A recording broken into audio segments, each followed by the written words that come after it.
going down the middle, bro. Hit the ball. What is that? There we go. That's my. Yes. Sorry. Australia में अपर batting order collapse और England में lower batting order collapse. ये batting collapse तो ऐसा हो गया जैसे India में बीवी का हस्बैंड को मारने का केस इंडिया से ख़त्म होने का नाम ही नहीं ले रहा। तो guys, welcome to my channel cricket gram. India versus England का पहला टेस्ट जो कि 4 दिन कंप्लीट हो गए हैं और चारों दिन दोनों तरफ के फैंस को सरसराहट, झंझनाहट, फरफराहट, घरघराहट, गुनगुनाहट, सनसनाहट, झंझनाहट होती रही, क्योंकि कभी इधर तो कभी उधर, इधर मैच चला तो कभी उधर मैच चला। लेकिन पहले 2 दिन की तो बात हम लोगों ने कर ली थी, बचे 2 दिन, डे 3 एंड डे 4, जहां पे हम लोगों को उम्मीदें थी कि डे 3 पे इंडियन बॉलर्स 250-260 के अंदर इंग्लैंड को निपटा देंगे और हम लोग 150-200 की लीड लेकर बैटिंग करेंगे और 500 का टारगेट तो आराम से दे देंगे। लेकिन वहां पे ओली पोप और हैरी ब्रूक दोनों ने बेसबॉल खिला दिया। जस्सी भाई जैसा कोई नहीं, और वो साबित कर दिया इंडियन बॉलर्स ने कि इंडियन बॉलर्स यहाँ पर बॉलिंग करने नहीं बल्कि आई बिलीव इन जस्सी भाई, गेम चेंजर प्लेयर करने आए हैं। क्योंकि जसप्रीत बुमराह के अलावा किसी बॉलर्स को फेस करने में इंग्लैंड के बैट्समैन को प्रॉब्लम नहीं हुई, खाली एक जसप्रीत बुमराह था, फेस करने में प्रॉब्लम हो रही थी। और इसी वजह से जसप्रीत बुमराह, जिनका वर्कलोड मैनेजमेंट हो रहा था, और पीछे से अकेले बंदा कितना सपोर्ट करता, जितना भी ओवर डाला, पूरी जी जान लगाई और मेन विकेट्स लिए, जैसे जो रूट का लिया, बाकी प्लेयर्स का लिया, लेकिन उनका साथ निभा नहीं पाया, इसलिए वो भी 450 क्रॉस कर गए। हालांकि देर थर्ड पे ये मानते हैं कि बैटिंग पिच थी, क्योंकि धूप निकल आई थी और पिच सपाट हो गई थी। लेकिन देखा जाए तो इंडियन बॉलर्स अगर शॉर्ट्स पे ट्राई करते, शॉर्ट बॉलों पे, जैसे प्रसिद्ध कृष्णा को विकेट मिला, हैरी ब्रूक का मिला जो 99 पर था, और जो विकेट्स मिले उसको वो शॉर्ट बॉल पे मिले, और बाकी सिराज ने भी बॉल डाली, कुछ अच्छी बॉलें थी, लेकिन उसमें मिस कैच हो गया, मिस फील्ड हो गई, जिसकी वजह से इंडिया को 2 कारण था। एक था कि स्टार्टिंग की नई बॉल से बुमराह को सपोर्ट नहीं मिला, इसलिए ऊपर का ऑर्डर, बैटिंग ऑर्डर को हम कोलैप्स नहीं करा पाए। फिर उसके बाद जहाँ पे कैचेस उठ रहे थे वहाँ कैच मिस किया, जब कैच मिस किया तो समझिए मैच मिस किया, वहाँ दिक्कतें हुई। हालांकि टीम इंडिया 450 तक पहुँचा दिया था इंग्लैंड को, और सिर्फ 6 रन की लास्ट में लीड बाकी रह गई थी, जो कि कोई मायने नहीं रखती, तो इंग्लैंड बहुत खुश थी। उसके बाद इंडियन बैट्समैन आए, प्रॉब्लम ये हो गई कि जल्दी ही जायसवाल आउट हो गए, फिर उसके बाद साई सुदर्शन आउट हो गए, के राहुल एक जगह टिके थे, तो लग रहा था कि कहीं ऐसा ना हो कि कोलैप्स हो जाए। और डे 4 के स्टार्टिंग में ही शुभमन गिल भी आउट हो गए, तो वहाँ से तो लग रहा था कि ये कोलैप्स हो जाएगा, क्योंकि उसके बाद के राहुल और ऋषभ पंत थे, और उनके बाद कोई बैट्समैन ऐसा नहीं था जिसने रन स्कोर किया हो, तो लग रहा था कहीं ऐसा ना हो कि 250 पे ये टीम आउट हो जाए।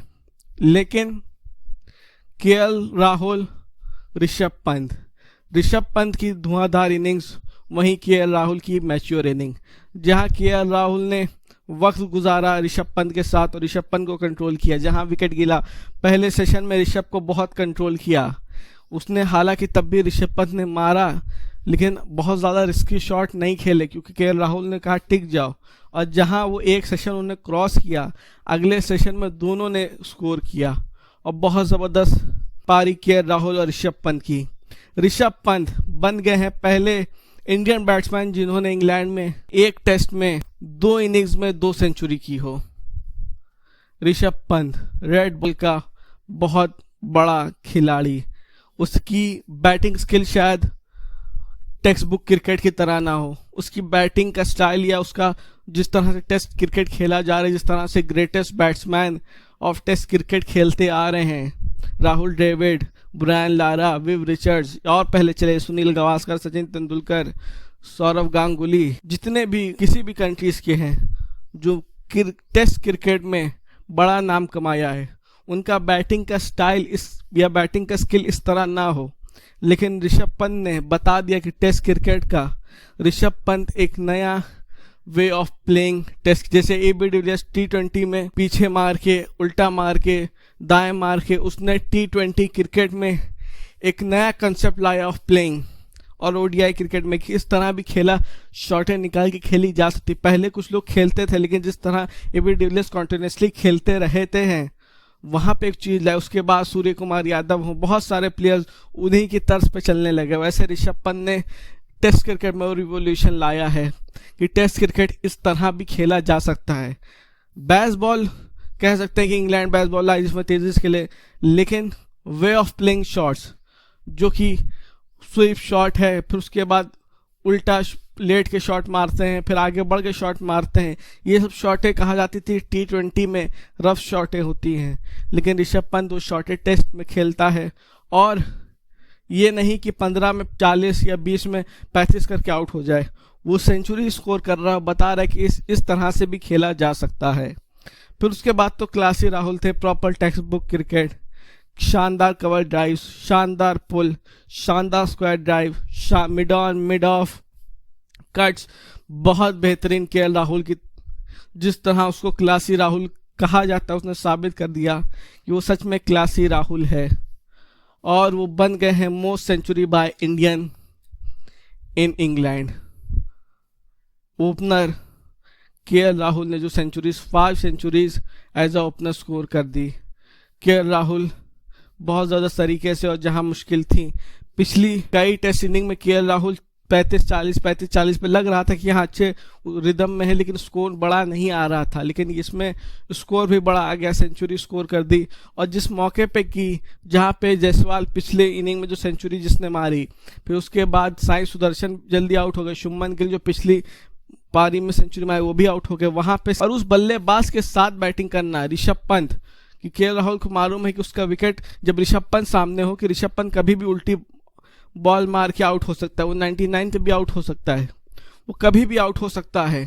तो KL राहुल ने अपनी विकेट की अहमियत समझी और टिका रहा, और जानते थे कि उसके बाद, और KL राहुल अगर ना टिकते, देखिए KL राहुल और ऋषभ पंत जैसे आउट हुए, करुण नायर जल्दी आउट हो गए, फिर उसके बाद धड़धड़ा के जैसे हमारा ऑस्ट्रेलिया में अपर का बैटिंग ऑर्डर गिरता था, यहाँ लोअर का गिर रहा है, धड़धड़ा के शार्दुल ठाकुर सब धड़धड़ा के जो है आउट हो गए, और क्या कहते 13 से 14 रनों के बीच में ऑल आउट हो गए।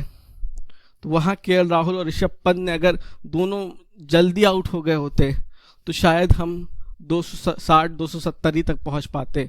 तो आज 350 के ऊपर इंडिया ने बनाया, तो उसकी सबसे बड़ी देन है क्लासी राहुल और ऋषभ अनप्रेडिक्टेबल पंत। लेकिन होगा आगे टेस्ट में, आगे चल के 4 टेस्ट और हैं, 4 टेस्ट में 8 इंडिया की बैटिंग होगी। उन 8 बैटिंग्स में कंफर्म नहीं है कि ये सारे प्लेयर्स चल सकेंगे, कोई चले, कभी होगा कि KL जल्दी आउट हो जाएंगे तो जायसवाल टिका रहेगा, कभी शायद सुदर्शन टिका रहेगा। तो मेन पॉइंट हो, या हो सकता है कि 3-4 विकेट कभी भी कोलैप्स हो सकता है, कभी पिच ऐसे, ये मैनचेस्टर में बॉल ज़्यादा हवा में स्विंग करती है, एजेस की होती है, तो वहाँ पे जो लोअर ऑर्डर है, करुण नायर, शार्दुल ठाकुर, जडेजा, इन 3 को टिके रहना ज़रूरी है, या इन तीनों में किसी को ऊपर वाले का सपोर्ट करना ज़रूरी है कि ऊपर में से ऋषभ पंत, KL राहुल, इन बैट्समैन में कोई टिका रह गया और सब आउट हो गए, तो उनको सपोर्ट करने के लिए पिच पे रहना किसी का ज़रूरी है, चाहे करुण नायर हो, चाहे जडेजा हो, चाहे आपके शार्दुल हो। शार्दुल ठाकुर न बॉलिंग में कुछ कर पा रहे न बैटिंग में। नीतीश कुमार रेड्डी जिसने ऑस्ट्रेलिया में सेंचुरी मारी और कई 40s की, और जब कोलैप्स होता था तो अपना 40-50 रन जोड़ के जडेजा के साथ पार्टनरशिप कर सकता है, और बॉलिंग भी ऑप्शन है, और शार्दुल की कोई एक्स्ट्राऑर्डिनरी बॉलिंग नीतीश कुमार रेड्डी से नहीं है। तो अगर नीतीश कुमार रेड्डी को प्रेफर किया जा सकता है क्योंकि वो एक एज अ बैटिंग ऑलराउंडर है। शार्दुल ठाकुर ने सेंचुरी डोमेस्टिक में ज़रूर स्कोर की है, लेकिन एक इतना बड़ा बैट्समैन नहीं है जो 40-50-60 रन हमेशा स्कोर सके। लेकिन नीतीश कुमार रेड्डी की वो बैटिंग स्किल है, वो क्योंकि T20 वो 3-4 पे खेलता है, और शार्दुल IPL में 6-7वें नंबर पे खेलता है। हालांकि IPL में उस नीतीश का फॉर्म अच्छा नहीं था, लेकिन उसको भी ट्राई किया जा सकता है कि वो मिडिल ऑर्डर में आके इंडिया को सपोर्ट करे। अब आज है लास्ट डे टेस्ट का, इंग्लैंड को 350 रन चाहिए और इंडिया अब तक सिर्फ एक चीज़ हारा है 350 डिफेंड करने में, वो भी जो पिछली सीरीज़ इंग्लैंड के खिलाफ थी, लास्ट फाइनल मैच था उसमें हुआ, जो ड्रॉ हो गई थी सीरीज़। लेकिन Jasprit Bumrah, I believe in Jasprit भाई, गेम चेंजर प्लेयर, वो ज़रूर डिफेंड कर लेंगे। Thanks watching this video guys. अगर आपको वीडियो पसंद है तो वीडियो को लाइक करें, चैनल को सब्सक्राइब करें। मिलते हैं नेक्स्ट वीडियो में, तब तक के लिए bye bye, goodbye, thank you.